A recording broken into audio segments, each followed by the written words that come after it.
Hello students, कैसे में आप लोग। तो भाई हर साल आपके नीट एग्जामिनेशन में स्पेशली इनऑर्गेनिक केमिस्ट्री में कुछ ना कुछ एक्सेप्शन से सवाल आता है। रेगुलर ट्रेंड से तो आता ही आता है, लेकिन एक्सेप्शन से भी एक सवाल आता है। तो आज की वीडियो में मैं आपको ना सिर्फ रेगुलर ट्रेंड बताऊंगा लेकिन एक्सेप्शन भी बताऊंगा, तो आप इजीली यहां से 2 क्वेश्चन यानी कि 8 नंबर एक्सपेक्ट कर सकते हैं। तो सर हमें पढ़ना कैसे है भाई इस टाइम पे, और सर इस टाइम पे कैसे पढ़ना है स्पेशली, और इनऑर्गेनिक केमिस्ट्री को कैसे डील करना है सर बता दीजिए। भाई एक तो तरीका है, सबसे बेस्ट तरीका जो है कि एनसीईआरटी पढ़िए, लेकिन अब आप ये बात समझते हैं कि ये बेस्ट तरीका है, डेफिनेटली है, लेकिन प्रैक्टिस कैसे करो। प्रैक्टिस करेंगे सर थ्रू क्वेश्चंस, और सर क्वेश्चंस आएंगे कहां से, और क्वेश्चन गलत करेंगे तो एनालिसिस करेंगे कैसे, एनालिसिस करेंगे तो उसे करेक्ट एक्सप्लेनेशन बताएगा कौन, और बताएगा तो हमें गाइडेंस कैसे मिलेगी, हमें मेंटरशिप कैसे मिलेगी। इतने सारे सवाल कैसे करोगे ये सब। भाई आपके लिए एक काम कर लेते हैं, आपको अब तक पता चल चुका होगा कि we have launched a brand new course, that is what, that is, अरे अभी कहां गया, हाँ ये देखिए, आप जाइए drAnandMani.in पे, आप यहां पे जाएंगे, आपको मिलेगा क्या, आपको मिलेगा एक ब्रांड न्यू कोर्स अभ्यास नाम से, मात्र 599 ओनली में ये आपको कोर्स मिल जाएगा। देखो क्या है कोर्स, मैं आपको एक चीज बताऊं, इस कोर्स में क्यों आपके लिए बेनिफिशियल है। मेरे वो बच्चे जो चाहते हैं कि सर आप ही एनालिसिस करवा दीजिए, हमें बहुत समय लगता है और हमें नहीं पता है कि करेक्ट अप्रोच एनालिसिस करने की है क्या, ये बहुत इंपॉर्टेंट है। देखिए आपके एनालिसिस करने में और मेरे एनालिसिस करवाने में बहुत फर्क है। आप देखते हैं अच्छा इसका ये होगा, ठीक है याद रखूंगा, नहीं ये नहीं होता है। एनालिसिस का मतलब ये होता है कि अगर आपसे एग्जामिनर ने एक सवाल पूछा है तो उसके 4 वेरिएशंस और क्या क्या हो सकते हैं। तो ये काम मैं आपको करवाने जा रहा हूं, या आपको मैं काम कब से करवाना चाह रहा हूं, 1 अप्रैल से। केमिस्ट्री में मैं आपको मिलूंगा 11:30 बजे, आपकी क्लासेस सुबह से 9 बजे से लेकर 4:30 बजे तक चलेंगी, और केमिस्ट्री स्पेसिफिकली 11:30 से 1:30 बजे तक चलेगा। लगभग in each class we will tackle around 70 questions, और बाद में टोटल हम 2000 क्वेश्चंस करेंगे। बाद में हम यूनिट टेस्ट भी डिस्कस करेंगे, 90 और 100 बाद में 1000 क्वेश्चंस तक भी करेंगे, पीवाईक्यू डिस्कस करेंगे, और हर एग्जामिनेशन में पुराने पीएमटीज में जो क्वेश्चन पूछे उसको एनालिसिस में लेके आएंगे। क्योंकि देखिए नीट में एक बार सवाल अगर पूछ लिया तो पूछ लिया, फिर कहां से आएगा सवाल, आएगा जो पुराने स्टेट पीएमटीज में अच्छे सवाल पूछे जाते थे, एएफएमसी में पूछे जाते थे, एम्स में पूछे जाते थे, उन सवालों को हम डिस्कस करने जा रहे हैं। तो भाई रेडी हो जाइए अपनी इस जर्नी के लिए। लास्ट के 45 दिन बिल्कुल रोलर कोस्टर होने वाले हैं आपके लिए, आपको अच्छे से प्रैक्टिस करनी है। अगर डिसिप्लिन है तो इसे ज्वाइन कीजिए, थोड़ी सी कमी है डिसिप्लिन की तो मेरे पास आ जाओ रेजिडेंशियल स्कूल में, और आपको बिल्कुल ठीक कर दूंगा, आपको बिल्कुल ठीक कर दूंगा, उस चीज की गारंटी मेरी है। कैसे ठीक कर दूंगा भाई, सुबह से लेके बिठाए रखूंगा, ये एनालिसिस अभ्यास बैच वाला तो कराऊंगा ही कराऊंगा, साथ में आपको क्या करूंगा, ऊपर से आपको हर रोज अपने सामने टेस्ट भी दिलवाऊंगा। जो बच्चे अभ्यास बैच ज्वाइन करना चाहते हैं या कर चुके हैं उनको एक चीज और बता दूं, सिर्फ एनालिसिस से काम नहीं चलेगा, आपको टेस्ट भी रेगुलरली देना पड़ेगा, टेस्ट सीरीज भी लगानी ही लगानी है, ठीक है। तो इस तरीके से आप पूरा का पूरा टारगेट करेंगे सिर्फ इनऑर्गेनिक को, क्यों इस तरीके से आप ऑर्गेनिक और फिजिकल को, इनफैक्ट पूरी के पूरे सिलेबस को इसी तरीके से टैकल करना है थ्रू क्वेश्चंस ओनली। तो चलिए हम स्टार्ट करते हैं अपना वीडियो जिसका नाम है एक्सेप्शंस इन वन शॉट। आपको एक्सेप्शंस आज मैं बताता हूं क्या क्या है आपके इनऑर्गेनिक केमिस्ट्री में। देखिए बेटा, जो पहला ट्रेंड है हमारा वो है हमारा एटॉमिक साइज का। तो पहले देखते हैं कि एटॉमिक साइज हम वेरिएशन उसमें कैसे देखते हैं, फिर उसके कुछ कुछ एक्सेप्शंस देख लेंगे, ठीक है। अच्छा इसमें बाय द वे मैं आपको कराऊंगा कैसे, पहले पी ब्लॉक का देख लेंगे, पी ब्लॉक का, क्योंकि एस में ज्यादा वेरिएशंस है नहीं कुछ, उसमें हमें पढ़ना भी नहीं है, और एस ब्लॉक हमारे सिलेबस का पार्ट है भी नहीं, तो इसलिए हम पी ब्लॉक में देखेंगे, फिर डी ब्लॉक में देखेंगे, ऐसे हम सारे के सारे कवर कर लेंगे। ऑलराइट, तो चलिए पहले एटॉमिक साइज देखिए, और होता क्या है एटॉमिक साइज, और हम एटॉमिक साइज को देखते कैसे हैं। देखिए एटॉमिक साइज मतलब कि हमारे पास एक न्यूक्लियस है, क्या है, वी हैव अ न्यूक्लियस, मान लीजिए ऐसा कुछ है, एक पॉजिटिव चार्ज है, और उसके बाहर ये उसकी वैलेंस शेल है, क्या है, ये बाहर उसकी एक वैलेंस शेल हमारे पास प्रेजेंट है। तो एटॉमिक साइज हम नापने की बताइए यहां से यहां तक का रेडियस कितना होगा, और यही चीज हमारी एटॉमिक साइज होती है। एटॉमिक साइज किसके ऊपर डिपेंड करता है भाई, ये 2 चीजों के ऊपर डिपेंड करता है। सबसे पहले ये करता है जेड इफेक्टिव के ऊपर डिपेंड, कितना, किसके ऊपर, जेड इफेक्टिव के ऊपर। जेड इफेक्टिव मतलब इफेक्टिव न्यूक्लियर चार्ज, किसके ऊपर, इफेक्टिव न्यूक्लियर चार्ज के ऊपर डिपेंड करता है।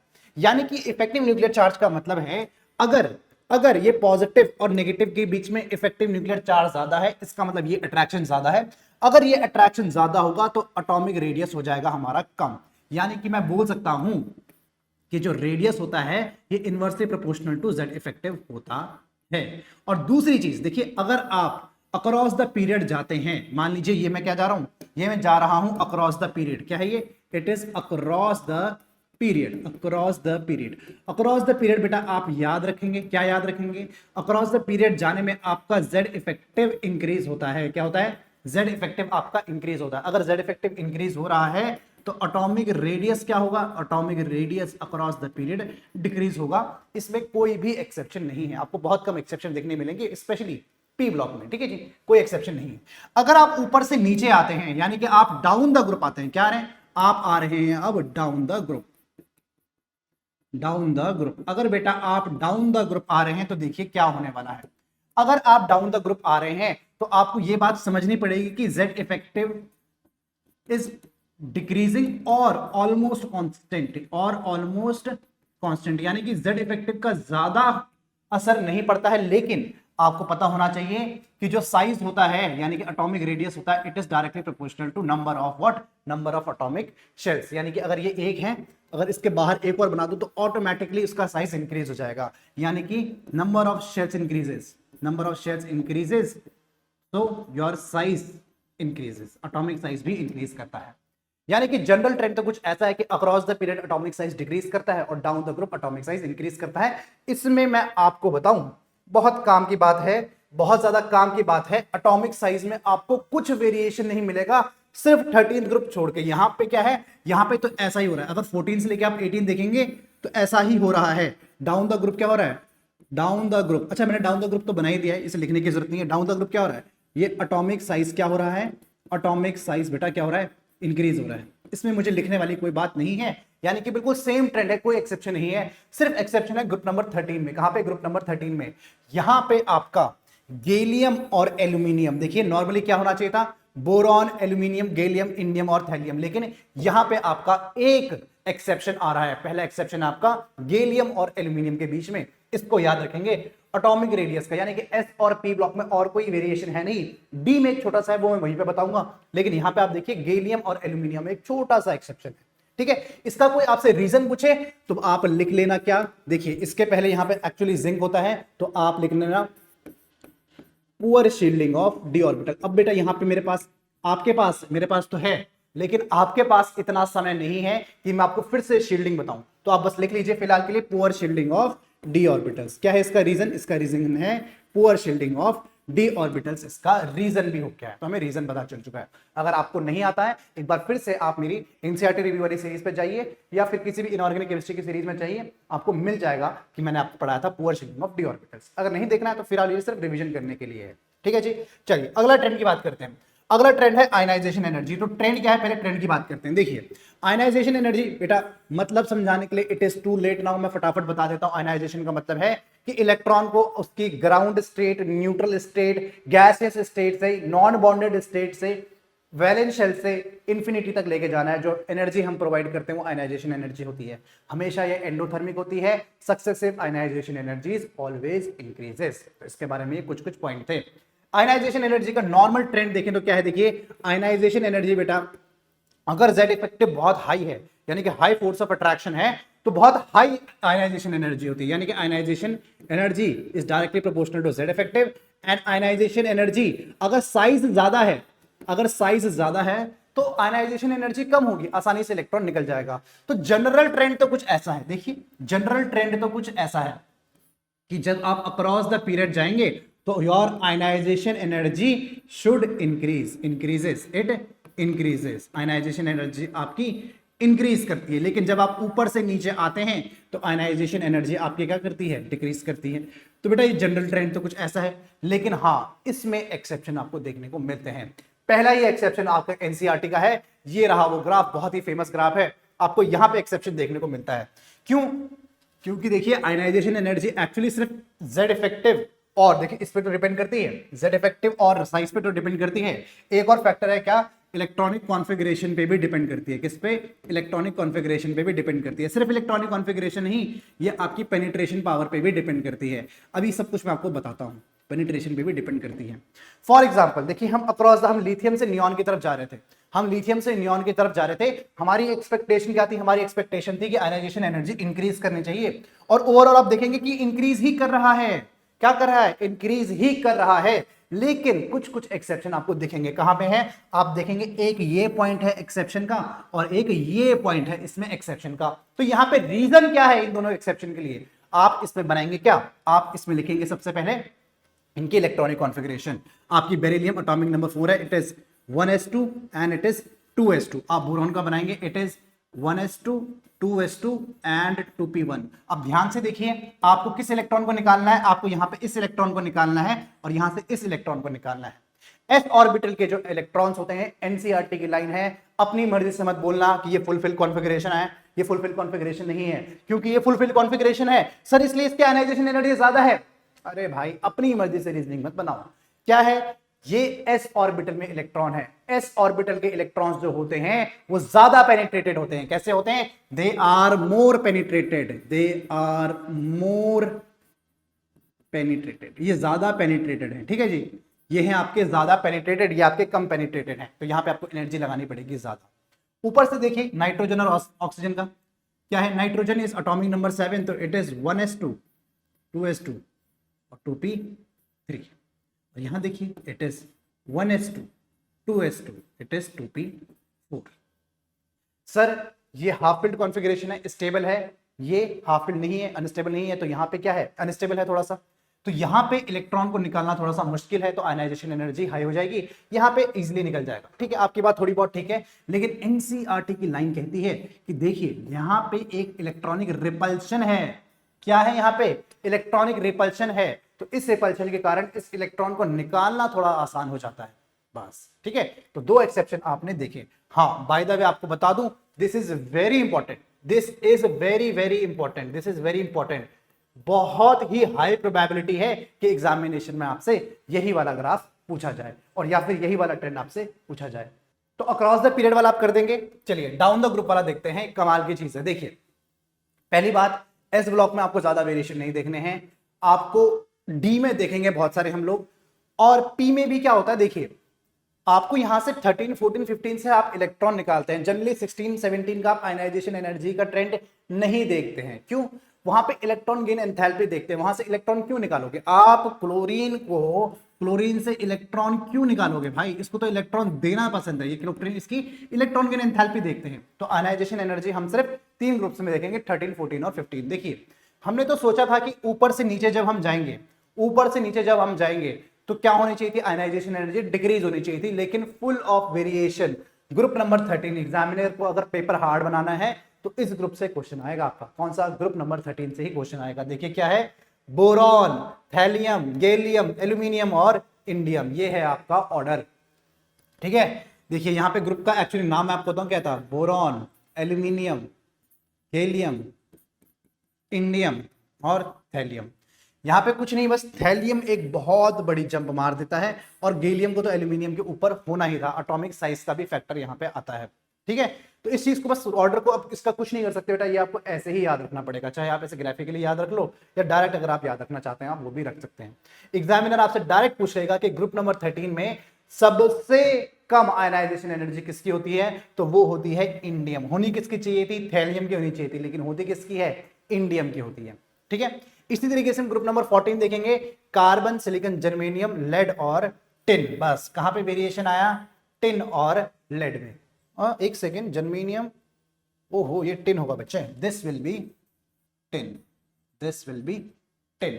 तो बहुत ही शानदार क्वेश्चन, एक वेरिएशन, मैं क्या कर रहा हूं, वेरिएशन वाले पॉइंट मार्क कर दे रहा हूं। देखिए ये आपका वेरिएशन है, यहाँ पे कार्बन, सिलिकॉन, जर्मेनियम बिल्कुल ठीक है, यहां तक कोई प्रॉब्लम नहीं है। यहां पे होना चाहिए था टिन और यहां पे होना चाहिए था लेड।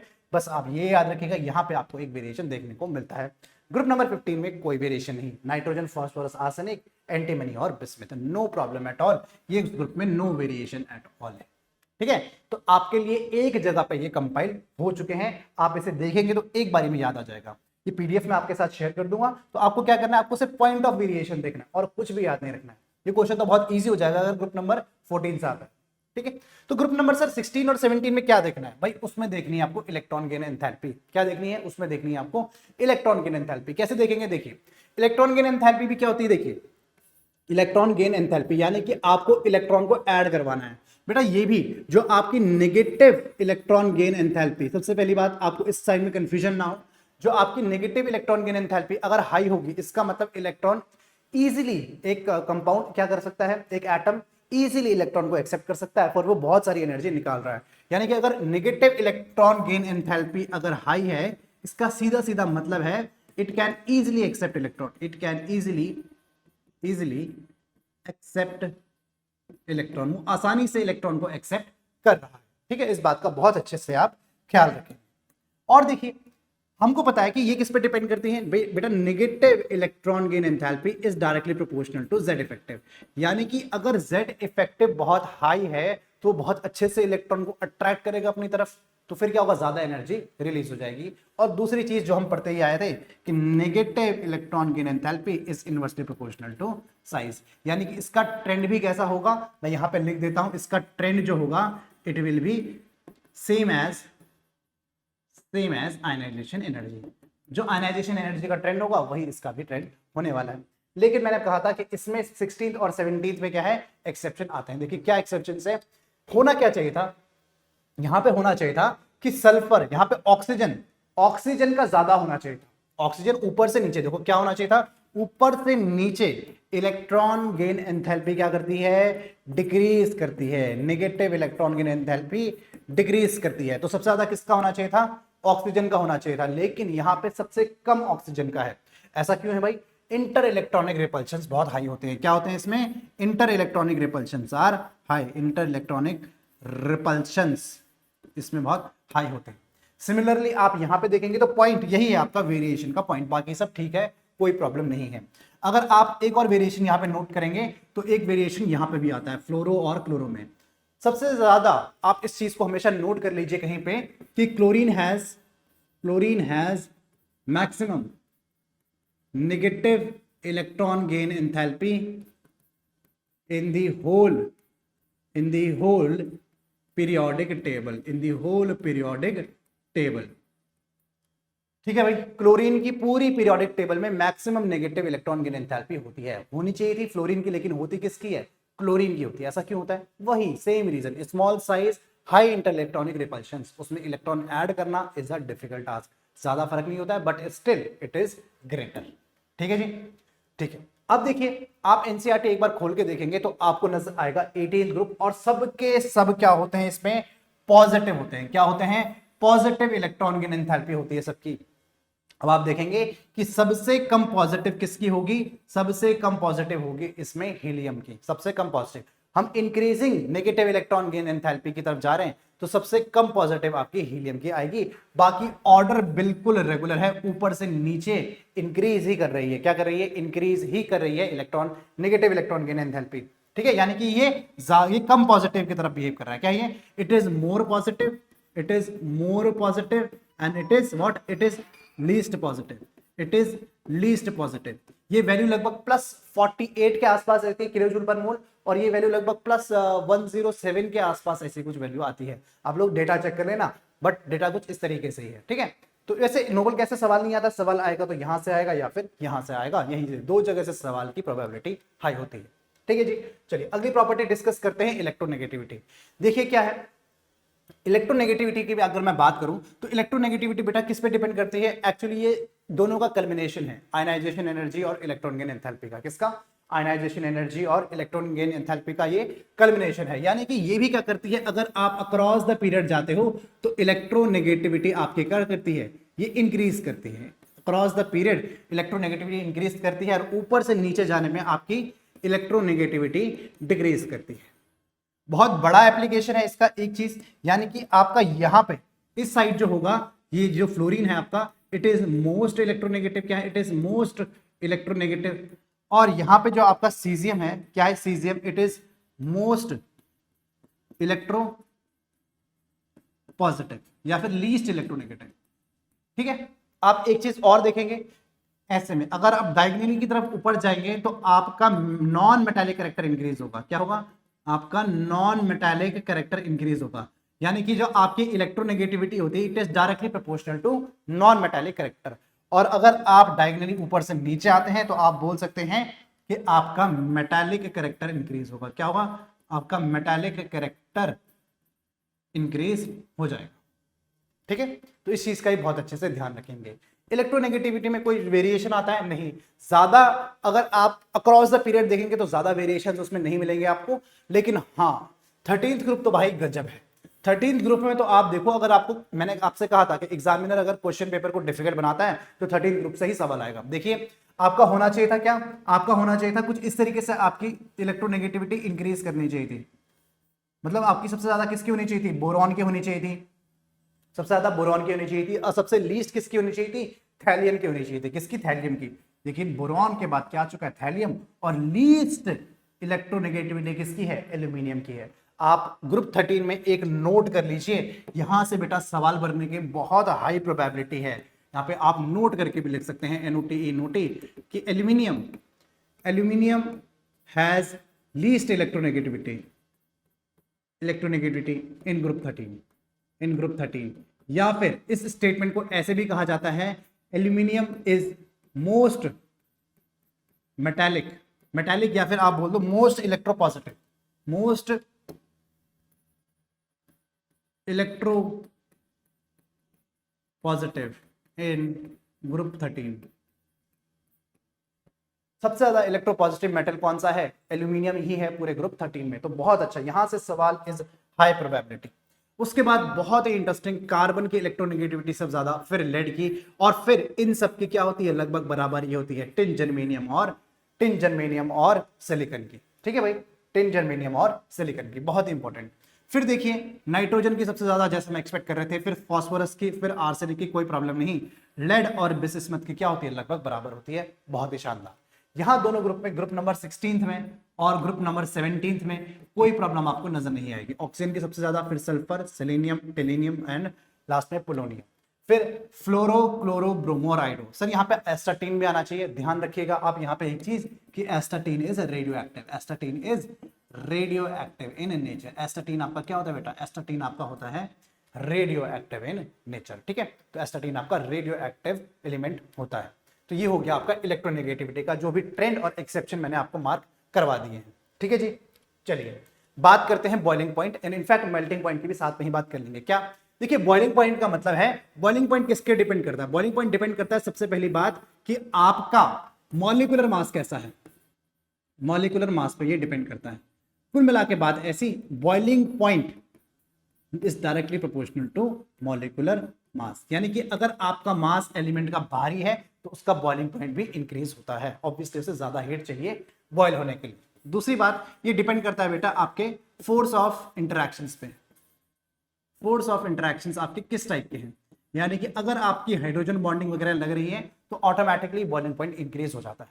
ठीक है, इस चीज का बहुत अच्छे से ध्यान रखिए, यानी कि अगर मेटालिक बॉन्डिंग इंक्रीज हो रही है तो आपका फोर्स ऑफ अट्रैक्शन इंक्रीज हो रहा है, इसका मतलब तो आपका बॉइलिंग पॉइंट इंक्रीज हो जाता है। आइए ट्रेंड देखते हैं, हम क्या एक्सपेक्ट कर रहे हैं कि ऊपर से नीचे बॉइलिंग पॉइंट इंक्रीज होना चाहिए। क्या होना चाहिए? ऊपर से नीचे आपका बॉइलिंग पॉइंट इंक्रीज होना चाहिए। लेकिन ग्रुप 13 में देखिए एग्जैक्टली ऑपोजिट आता है। क्या? एग्जैक्टली ऑपोजिट आपका ट्रेंड देखने को मिलता है। हम एक्सपेक्ट कर रहे थे कि ऊपर से नीचे बॉइलिंग पॉइंट इंक्रीज होता है, लेकिन ये एग्जैक्टली ऑपोजिट आ रहा है। क्यों? क्योंकि यहाँ पे कुछ और फैक्टर है, वो फैक्टर है इंटरैक्शंस का। अगर साइज छोटा है तो ऑब्वियसली उसमें मेटालिक इंटरैक्शंस ज्यादा है। क्या है? मेटालिक इंटरैक्शन ज्यादा। अगर मेटालिक इंटरैक्शन यहाँ पे डोमिनेट कर रहा है तो बोरॉन का बॉइलिंग पॉइंट हो जाता है सबसे ज्यादा, फिर एल्यूमिनियम, फिर गैलियम, इंडियम, थैलियम, यानी कि पूरा का पूरा ग्रुप, पूरा 13 group is full of exceptions. ठीक है, पूरा का पूरा ग्रुप ही एक्सेप्शन से भरा हुआ है। बात करते हैं 14 ग्रुप की। इसमें भी देखिए चीजें बिल्कुल उल्टी हो रही है, मतलब बिल्कुल तो नहीं लेकिन लगभग। आप देखेंगे सिलिकॉन को ऊपर होना चाहिए था, लेकिन सिलिकॉन आ गया हमारा बेटा नीचे। बॉइलिंग पॉइंट आप लोगों ने सर कार्बन, भाई कार्बन बॉयल नहीं होता है, इस तरीके से उसका बॉइलिंग पॉइंट का कोई मतलब बनता नहीं है। फिर देखिए यहां पे भी एक्सेप्शन है और यहां पे भी। इस दो ग्रुप को आप अच्छे से याद कर लीजिए, 13 और 14। उसके बाद चीजें बहुत आसान है। कैसे आसान है? देखिए ऊपर से नीचे इंक्रीज करना चाहिए था बॉइलिंग पॉइंट। हाँ बिल्कुल सही बात है सर, इंक्रीज ही कर रहा है नाइट्रोजन, फास्फोरस, आर्सेनिक, लेकिन यहां पे चेंजेस आ रहे हैं। एक्सेप्शन को मैंने अलग कलर से पहले से ही मार्क कर रखा है। क्यों ये एक्सेप्शंस आ रहे हैं? ये एक्सेप्शंस इसलिए आ रहे हैं क्योंकि देखिए आपका जो आपका जो बेसिस स्मिथ होता है, बेसिस स्मिथ होता है, उसका साइज बहुत बढ़ चुका है, उसका साइज बहुत इंक्रीज हो चुका है। अगर साइज इंक्रीज हो चुका है तो फोर्स ऑफ अट्रैक्शन बहुत वीक हो रहा है। अगर साइज बढ़ा है, फोर्स ऑफ अट्रैक्शन कम हो रहा है, तो बेसिस स्मिथ का आपका बॉइलिंग पॉइंट हो जाता है कम। ठीक है, तो दोनों फैक्टर साथ में लग रहे हैं, किसका? मॉलिक्यूलर मास और फोर्स ऑफ अट्रैक्शन वाला। ठीक है, ऑक्सीजन की बात करें, इस वाले ग्रुप 16 ग्रुप की बात करें, इसमें आपको सिर्फ एक एक्सेप्शन यहां पे सेम टू सेम, जैसे आपने बेसिस में तो लेड में देखा था, सेम टू सेम टीपो लास्ट में पहले टेलोरियम आना चाहिए था, फिर पोलोनियम आना चाहिए था। यानी कि 15th और 16th में बॉइलिंग पॉइंट में सेम ही ऑर्डर आपको देखने को मिलेगा, सेम ही एक्सेप्शन आपको देखने को मिलेगा, रीजन भी इसका सेम ही है। आप 17th ग्रुप में देखेंगे तो ध्यान रखिएगा, इसमें जो आपके ग्रुप 17 वाले होते हैं ये कैसे होते हैं, ये बॉन्डेड स्टेट में होते हैं, यानी कि फ्लोरीन फ्लोरीन F2 की तरह मिलता है। यहाँ पे आपको कोई एक्सेप्शन बेटा आपको देखने को नहीं मिलेगा, ऊपर से नीचे क्या हो रहा है, आपका बॉइलिंग पॉइंट इंक्रीज ही हो रहा है। सिमिलरली आपको 18 ग्रुप में भी कोई एक्सेप्शन देखने को नहीं मिलेगा, ऊपर से नीचे आपका बॉइलिंग पॉइंट इंक्रीज ही हो रहा है, नो एक्सेप्शन एट ऑल। ठीक है, इस बात को अच्छे से ध्यान रखेंगे। चलिए, अगर आपका ये हो जाएगा तो बात करते हैं मेल्टिंग पॉइंट की। मेल्टिंग पॉइंट में बेटा आपको सेम फैक्टर नजर आएंगे, यानी कि अगर आपके कोई भी अगर आपका मेल्टिंग पॉइंट, क्या बोलते हैं कि मेल्टिंग पॉइंट हाई है, मेल्टिंग पॉइंट हाई होता है जब आपका एटॉमिक साइज इंक्रीज होता है, यानी कि अगर आपका एटॉमिक साइज ज्यादा है तो मेल्टिंग पॉइंट भी ऑब्वियसली थोड़ा सा ज्यादा ही होता है। दूसरा, फिर से इंटरैक्शंस वाली बात आ चुकी है, इंटरैक्शंस वाली बात आ चुकी है कि इसके इंटरैक्शंस क्या होने चाहिए, हाई होने चाहिए, तो मेल्टिंग पॉइंट भी हाई होगा। तीसरी इसमें बहुत काम की बात है कि इसका लैटिस अगर स्ट्रॉन्ग है, लैटिस एनर्जी अगर हाई है तो मेल्टिंग पॉइंट भी हाई होगा, यानी कि अगर बहुत अच्छा लैटिस बना है, यानी कि इसका मतलब है पैकिंग एफिशिएंसी। किसकी बात कर रहा है, ये बात कर रहा है बेटा पैकिंग एफिशिएंसी की, पैकिंग एफिशिएंसी की, यानी कि बहुत अच्छा लैटिस अगर है, अगर बहुत अच्छा लैटिस है तो क्या होगा, मेल्टिंग पॉइंट भी हाई होगा। उस इंटरेक्शंस को आपको तोड़ना पड़ेगा, और इंटरेक्शंस को अगर आप तोड़ेंगे तो मेल्टिंग पॉइंट ऑब्वियसली हाई हो जाएगा। ठीक है, बात करते हैं ग्रुप 13 की। देखिए क्या है, गैलियम, इंडियम, थैलियम, एल्यूमिनियम और बोरॉन। फिर से आपको एक्सेप्शन से भरा हुआ ग्रुप के मिलेगा। तो बस ग्रुप 13 को आप याद कर लीजिए, मैक्सिमम क्या ही देगा, ग्रुप 13 का ही तो दे देगा। अगर आपको ये याद होगा बाकी सारे तो आसान है। ठीक है, ग्रुप 13 में देखिए फिर से आपका क्या हो रहा है, बोरॉन और एल्यूमिनियम का ज्यादा हो जा रहा है क्या मेल्टिंग पॉइंट, फिर आपका ऑर्डर रिवर्स हो जा रहा है उसके बाद। ठीक है, तो इस चीज का ध्यान रखेंगे। फिर देखिए कार्बन का इस टाइम पे आपको देखना पड़ेगा, कार्बन, सिलिकॉन, जर्मेनियम, टिन और लेड। यहां पे थोड़ी सी दिक्कत है, यानी कि ऑर्डर तो पूरा का पूरा रिवर्स हो ही चुका है। यानी कि किस पे डिपेंड कर रहा है, ये इंटरैक्शंस पे डिपेंड कर रहा है। कार्बन का जो इंटरैक्शंस है, साइज छोटा है तो इंटरैक्शन ज्यादा है, तो मेल्टिंग पॉइंट भी ज्यादा हो जाएगा। ठीक है, ग्रुप 15 की बात करते हैं। देखिए कोई एक्सेप्शन नहीं था, बस एक चीज आप देखेंगे कि बिस्मथ बीच में आ चुका है। क्या, बिस्मथ बीच में आ चुका है। यहाँ पे सिमिलर, जैसे देखो ग्रुप 16 में तो बॉइलिंग पॉइंट, आप मैं यहाँ पे लिख देता हूं, boiling point and melting point का सेम ऑर्डर है। क्या है, इसका बिल्कुल सेम ऑर्डर है, कोई एक्सेप्शन नहीं है। बॉइलिंग पॉइंट और मेल्टिंग पॉइंट का सेम ऑर्डर है। आप देखेंगे यहाँ पे बिल्कुल सेम ऑर्डर है, बिल्कुल सेम ऑर्डर है दोनों ही जगह में, बॉइलिंग पॉइंट का और मेल्टिंग पॉइंट का सेम टू सेम ऑर्डर। ठीक है, ये छोटी छोटी तरीके से भी देखना ही पड़ता है भाई। ये भी बिल्कुल सेम है, ये भी बिल्कुल सेम है, यानी कि 16, 17 और 18 में बॉइलिंग पॉइंट, आप लिख दीजिए 16, 17 और 18 में बॉइलिंग पॉइंट और मेल्टिंग पॉइंट का बिल्कुल सेम ऑर्डर है, कोई भी उसमें दिक्कत नहीं है। यानी कि प्रॉब्लम कहां पे है, यानी कि बेस्ट ग्रुप आपसे अगर हाईएस्ट प्रोबेबिलिटी है इस बार कि ग्रुप नंबर 15 से क्वेश्चन पूछा जाए, क्योंकि नीट 2024 में जो सवाल आया ग्रुप नंबर 16 से आया है। ठीक है, उसके बॉइलिंग पॉइंट से आया है, तो अब जो सवाल है बहुत ही हाई प्रोबेबिलिटी है ग्रुप 15 से आएगा। हाँ, अगर पेपर डिफिकल्ट बनता है तो कहां से आएगा, ग्रुप 13 से आएगा। ठीक है, ध्यान रखिएगा इस बात का। चलिए अब बात करते हैं, ये मैंने एक्सेप्शंस आपको पी ब्लॉक में बता दिए, इससे ज्यादा एक्सेप्शंस आपसे कुछ नहीं पूछ सकता। अब आप बात करते हैं थोड़े से डी ब्लॉक की, क्या क्या एक्सेप्शंस उसमें हो सकते हैं। तो डी ब्लॉक की बात करूं बेटा, डी ब्लॉक में आप मुझे ऐसा, मेरा ऐसा मानना है कि इनऑर्गेनिक केमिस्ट्री का सबसे डिफिकल्ट चैप्टर डी ब्लॉक ही है। ये बहुत सारा डेटा है, बहुत सारा, ह्यूज अमाउंट ऑफ डेटा, आपको बहुत सारी चीजें याद करनी पड़ती है। कुछ चीजें हम लॉजिक से याद करेंगे और कुछ हम डायग्रामेटिकली, जिसका लॉजिक हमें याद नहीं रहेगा एग्जामिनेशन में, और कुछ क्या करेंगे फिर हम देखेंगे डायग्रामेटिकली समझने की कोशिश करेंगे कि हम कैसे याद रख सकते हैं। ठीक है, क्योंकि वैल्यूज तो बेटा याद करना कोई मतलब नहीं बनता है, वैल्यूज डेटा याद नहीं रखना, या तो लॉजिक याद रखो या फिर इस टाइप का, जैसे ग्राफ बन गया एटॉमिक रेडियस का, ऐसे याद रखिए। ठीक है, तो चलिए स्टार्ट करते हैं। देखिए एटॉमिक रेडियस की बात करें, अक्रॉस, देखिए डी करो, 3D की बात कर रहे हैं, सपोज किसकी बात करें हम, 3D की बात कर रहे हैं, किसकी बात कर रहे हैं, 3D की बात कर रहे हैं। तो क्या एक्सपेक्ट कर रहे थे, हमारी एक्सपेक्टेशन ये थी कि across the period atomic size decrease करता, और जो कि डिक्रीज कर भी रहा है, कहां तक, एक पॉइंट तक वो डिक्रीज कर भी रहा है। लेकिन उसके बाद आप देखेंगे ये ऐसा हो जाता है, यहाँ पे यहाँ तक सेम रहता है, और उसके बाद आप देखेंगे कि ग्राफ हल्का सा ऊपर की तरफ जा रहा है। कहां जा रहा है, हल्का सा ऊपर की तरफ जाता है, यानी कि यहाँ पे इंक्रीजिंग हो रहा है। क्या हो रहा है, इंक्रीजिंग हो रहा है। देखिए अगर मैं इन बात के एलिमेंट्स की बात करूं, ये एलिमेंट्स है कौन कौन से, तो देखिए जिन पे ये सेम है, ये एक्चुअली आयरन, कोबाल्ट और निकल है। क्या है, दीज आर फीकोनी, आप याद रखेंगे कैसे, फीकोनी, इनका एटॉमिक रेडियस लगभग बराबर आता है। और जहां पे ये ग्राफ इंक्रीज कर रहा है, ये कौन से एलिमेंट्स है, यहाँ पे ये है बेटा कॉपर और ये है आपका जिंक। इनके केस में आपका एटॉमिक रेडियस हो जाता है इंक्रीज, और ये तो ऊपर से नॉर्मल से ऑब्वियसली ये स्कैंडियम से मैंगनीज तक तो डिक्रीज हो ही रहा है, नो प्रॉब्लम एट ऑल। ठीक है, इसमें कोई प्रॉब्लम नहीं है। अब देखिए दिक्कत वाली बात ये है कि आपसे एग्जामिनर क्वेश्चन कैसे पूछ सकता है। एक तो ये हो सकता है कि डायरेक्ट ऑर्डर पूछ ले, दूसरा आपको ये ऐसा हो क्यों रहा है इसकी रीजनिंग देखो। पहले हाफ में जो रीजनिंग है वो क्या है, यहाँ पे मैं आपको देखो पूरा एक्सप्लेन नहीं करूंगा, अगर आपको पूरा देखना है आप एनसीईआरटी रिव्यू या फिर डी ब्लॉक का जो मेरा चैप्टर है उसको फिर से देख सकते हैं। आपको शॉर्ट में बता देते हैं कि ये ऐसा डिक्रीज क्यों कर रहा है, क्योंकि यहाँ पे जेड इफेक्टिव जो है वो इंक्रीज कर रहा है। अगर जेड इफेक्टिव इंक्रीज करता है तो क्या होता है, आपका एटॉमिक रेडियस डिक्रीज कर रहा है। आप ये भी बोल सकते हैं यहाँ पे जेड इफेक्टिव डोमिनेट कर रहा है किसको, इंटर इलेक्ट्रॉनिक रिपल्शंस को। किसको, इंटर इलेक्ट्रॉनिक रिपल्शंस को जेड इफेक्टिव डोमिनेट कर रहा है। तो एक फैक्टर ये है। ठीक है भाई, पहली बात तो हुई है, दिस इज योर पहली बात। और दूसरी बात ये कि यहाँ पे साइज सिमिलर क्यों है, यहाँ पे साइज इसलिए सिमिलर है क्योंकि यहाँ पे जो जेड इफेक्टिव है वो लगभग बैलेंस आउट कर रहा है किसको, इंटर इलेक्ट्रॉनिक रिपल्शंस को। किसको, इंटर इलेक्ट्रॉनिक रिपल्शंस को। बिल्कुल ठीक बात। तो लास्ट केस में कॉपर और जिंक के केस में ये साइज इंक्रीज क्यों कर रहा है, इसका रीजन ये है कि यहाँ पे जो इंटर इलेक्ट्रॉनिक रिपल्शंस है, क्या है, इंटर इलेक्ट्रॉनिक रिपल्शंस जो है यहाँ पे वो डोमिनेट कर रहे हैं किसको, वो डोमिनेट कर रहे हैं जेड इफेक्टिव को, इसलिए ये साइज करके हमारा इंक्रीज। बिल्कुल सही बात, नो प्रॉब्लम एट ऑल, कोई दिक्कत वाली बात नहीं है। चलिए बात करते हैं एंथैल्पी ऑफ एटमाइजेशन और मेल्टिंग पॉइंट की। तो देखिए इन दोनों को मैं एक साथ समझाता हूं। देखो क्या चीज है इन दोनों में। मेल्टिंग पॉइंट मैं आपको ऑलरेडी समझा चुका हूं किसके ऊपर डिपेंड करती है बेटा, मेल्टिंग पॉइंट डिपेंड करता है किसके ऊपर, ये डिपेंड करता है इंटरेक्शंस के ऊपर, और इनफैक्ट किसके ऊपर डिपेंड करता है, इंटरेक्शंस के ऊपर डिपेंड करता है। यानी कि अगर मैं ट्रांजिशन मेटल की बात करूं तो इसका मतलब है ये मेटालिक बॉन्डिंग के ऊपर डिपेंड करता है। किसके ऊपर, मेटालिक बॉन्डिंग के ऊपर डिपेंड करता है। यानी कि अगर मेटालिक बॉन्डिंग बेटा हाई है, मेटालिक बॉन्डिंग अगर अच्छी है तो आपका मेल्टिंग पॉइंट भी अच्छा होगा, यानी कि हाई होगा।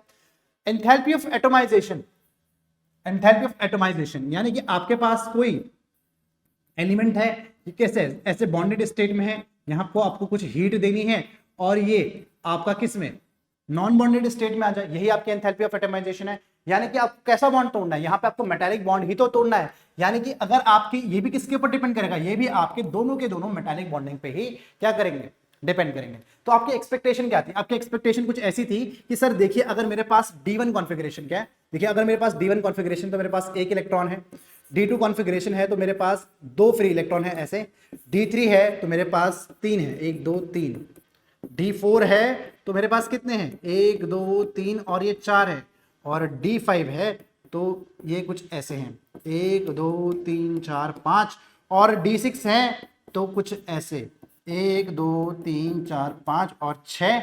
और इसी तरीके से अगर मैं लास्ट में अगर D10 लिख दूं, क्या मैं सीधा D10 लिख रहा हूं, तो आप समझ सकते हैं कि इसमें कुछ भी फ्री इलेक्ट्रॉन आपको नहीं दिखेंगे।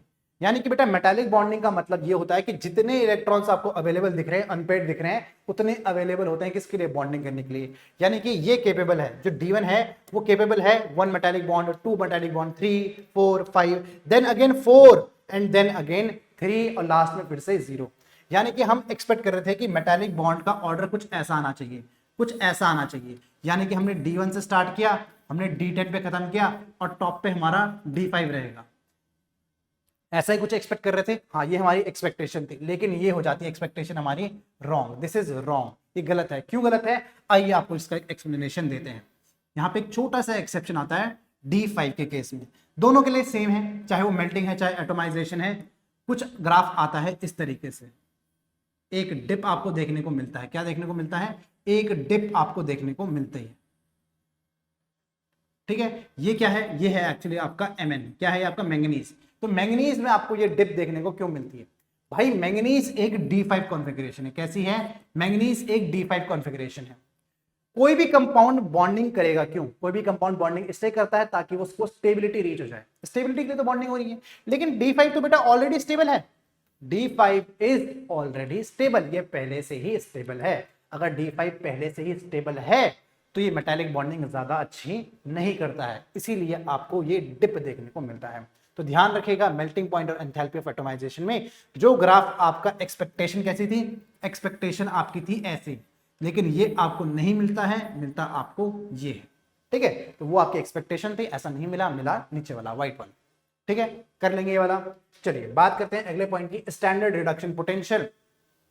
कुछ नहीं कर सकते, सबसे डिफिकल्ट यही है, यहां से सवाल भी आता है और इसको याद करना बहुत डिफिकल्ट है, इसीलिए मैंने आपको ग्राफिकली एक्सप्लेन करना चाहता हूं कि किस तरीके से होता है। देखिए स्टैंडर्ड रिडक्शन पोटेंशियल यानी कि ई नॉट आप M2 प्लस से M प्लस तक जा रहे, M0 तक जा रहे हैं, यानी कि मेटल 2 प्लस से मेटल की तरफ जा रहे हैं।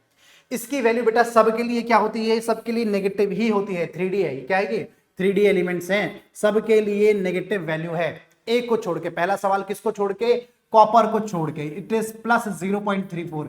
वैल्यू याद रखने की जरूरत नहीं है, बस आपको मैं ऐसे बता रहा हूं कि प्लस 0.34 वोल्ट होती है। आप इसमें याद करने जाएंगे वैल्यूज नहीं कर पाएंगे, इसीलिए ये पैटर्न याद कर लीजिए, आपके लिए मैं लेके आ रखा हूं। चाहे खुद बनाइए, चाहे इस पीडीएफ को मार्क कर लीजिए, कुछ भी करना है करो, बस देखो एक पैटर्न है आपके पास। पैटर्न क्या है, देखो हमें ये तो पता था कि ये डिक्रीज करना चाहिए था, लेकिन देखो पहला जो पैटर्न आता है डिस्टरबेंस जो है पैटर्न में, वो कहां पे है, पहला डिस्टरबेंस है मैंगनीज में।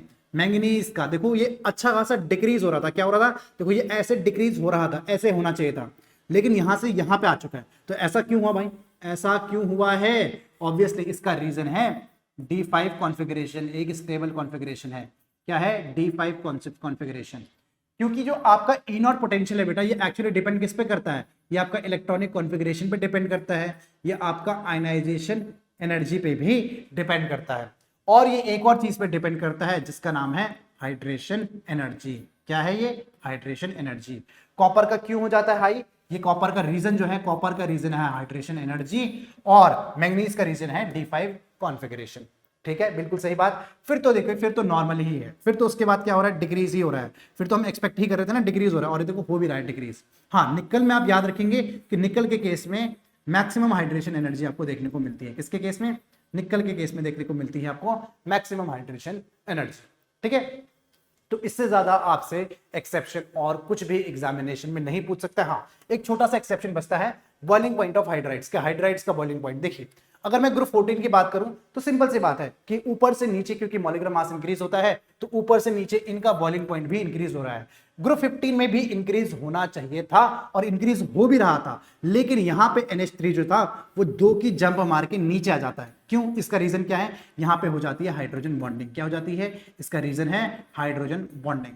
क्या रीजन है, हाइड्रोजन बॉन्डिंग इसका रीजन है। और ये बहुत ही हाई प्रोबेबिलिटी वाला सवाल है कि ये नीट 2025 में पूछा जाए, बहुत ही हाई प्रोबेबिलिटी का सवाल है कि ये सवाल नीट 2025 में पूछा जाए। ऐसा क्यों कह रहा हूं, क्योंकि नीट 2024 में ये वाला सवाल आया था, नीट 2024 में ये सवाल आया था कि आपका H2O का ज्यादा हो जाता है, इसका सबसे कम, सबसे ऊपर होना चाहिए था, लेकिन सबसे ज्यादा हो जाता है H2O। ऐसा क्यों, ये रीजन बिल्कुल सेम है, किसकी वजह से, हाइड्रोजन बॉन्डिंग की वजह से ही। ठीक है, एक और हाई प्रोबेबिलिटी सवाल है ये वाला, आपका देखेंगे HF, बिल्कुल सिमिलर पैटर्न, बिल्कुल similar pattern, high hydrogen bonding की वजह से। ठीक है, H2 क्यों लिखा है भाई, इट इज HBr। क्या है ये, HBr है, H2 नहीं है, HBr। ठीक है, तो सेम रीजन, हाई टाइड, बिल्कुल बहुत ही ज्यादा हाई, इसमें क्या है, हाइड्रोजन बॉन्डिंग प्रेजेंट है। तो बहुत ही, देखो ये नीट 2024 में आया था, बहुत ज्यादा हाई प्रोबेबिलिटी है ग्रुप 17 के और ग्रुप 15 के एग्जामिनेशन में आने की। ठीक है, तो ये सारे के सारी आपको इंफॉर्मेशन मिल चुकी है। आई होप सारे के सारे एक्सेप्शन आपको समझ में आए होंगे।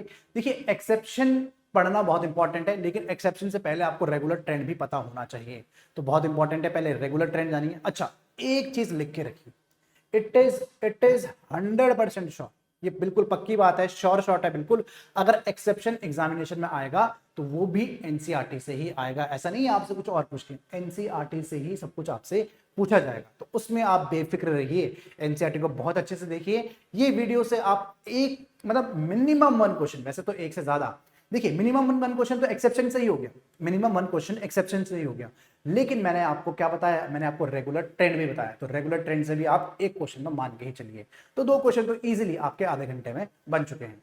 तो आई होप आपको ये समझ में आया होगा, पूरा का पूरा ट्रेंड समझ में आया होगा, उसके एक्सेप्शन समझ में आएंगे।